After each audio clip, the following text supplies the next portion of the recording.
Rarely do we get any insight into what the New York Knicks are thinking behind the scenes before they make a major trade. Well, thanks to a recent interview done by former New York Knicks GM Scott Perry, we now have intimate details on what the New York Knicks were thinking before they ultimately decided not to move forward with the Donovan Mitchell trade. Not only that, Scott Perry also reveals what New York Knicks draft player he is most proud of. We're going to break down all of this and so much more today. So be sure you're subscribed to the channel and make sure you have notifications turned on so you never miss a second of any of our new content. And now, let's get started.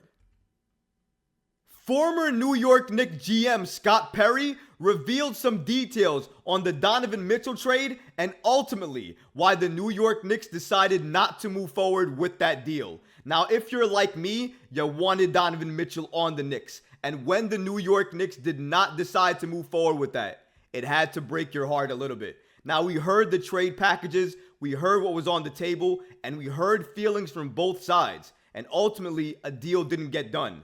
But honestly, I wanted to know more intimate details about this situation. And who better to ask than somebody who was involved in those negotiations than Scott Perry, former GM of the New York Knicks. Let's roll this clip because he was formerly on a podcast and he gave this information to us about the Donovan Mitchell situation. Roll the clip.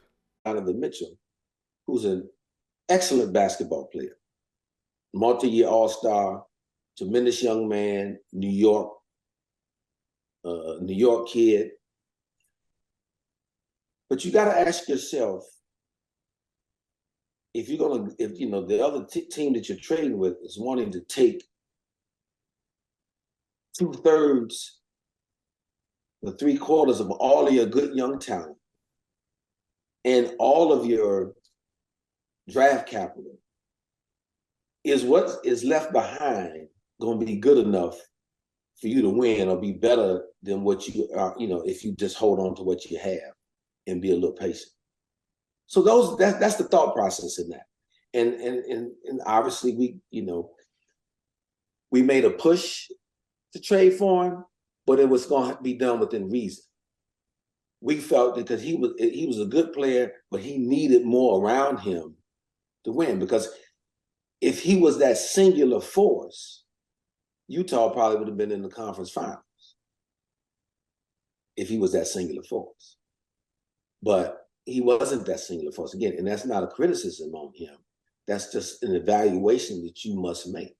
Shout out to the Hoop Genius podcast for having Scott Perry on and asking him these questions, because if I had him on, I'd be asking him the exact same question. He gave us so much information right there regarding the Donovan Mitchell situation and ultimately why the New York Knicks didn't trade for Donovan Mitchell. And you heard him. Sometimes, even when you're that good of a player, you can't take your team to where you need to be. And as somebody who's a scout and has to evaluate talent, how could you justify giving up so many picks, so many young players for Donovan Mitchell, who, like Scott Perry said, never got his team, whoever his team was at the time, to where they needed to be, either the conference finals or ultimately the NBA finals? Because if that was the case, then as Scott Perry said, a lot of teams would have kept him around or built around him, but they didn't really do that. And it's not a knock to his skill set, because Donovan Mitchell, he's probably one of the most explosive offensive players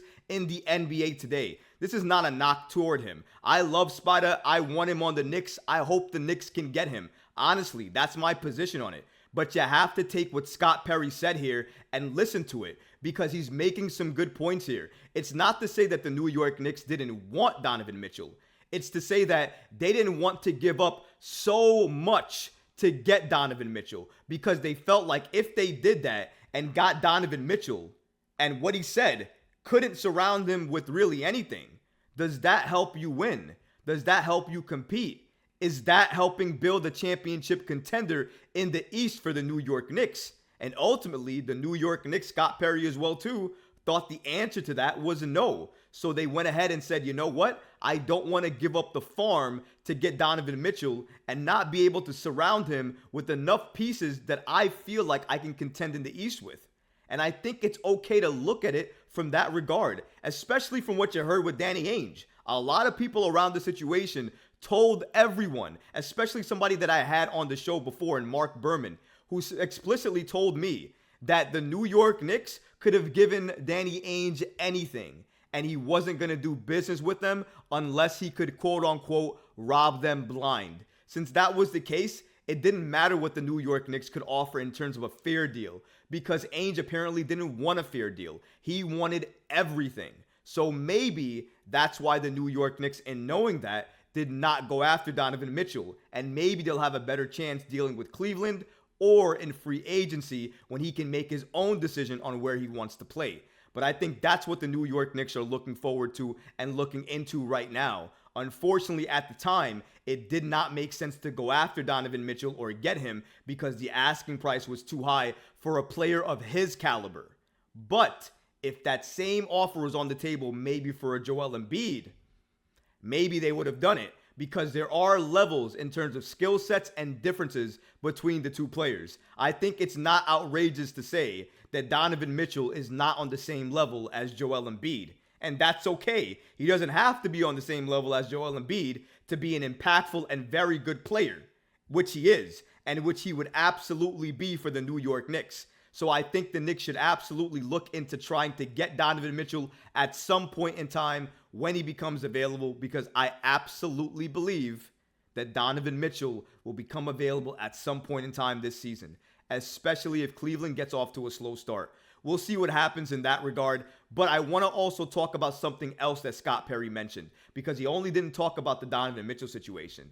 Scott Perry also mentioned that he was most proud of Mitchell Robinson in terms of being a draft pick for the New York Knicks. Now, this was a little bit shocking for me, because you would have thought that RJ Barrett would have been that pick, because I thought RJ Barrett would have been that pick. And if you listen to the full interview, he absolutely does mention RJ, speaks highly of him, and goes into detail on why he ended up drafting or wanted to draft RJ Barrett.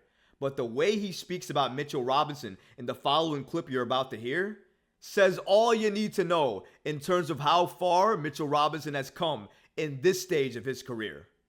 Roll the clip. As an organization, we really put our arms around that kid, and we decided not only were we going to develop a basketball player, our mission was to develop a young person. And he probably is one of them, I shouldn't say probably, he is the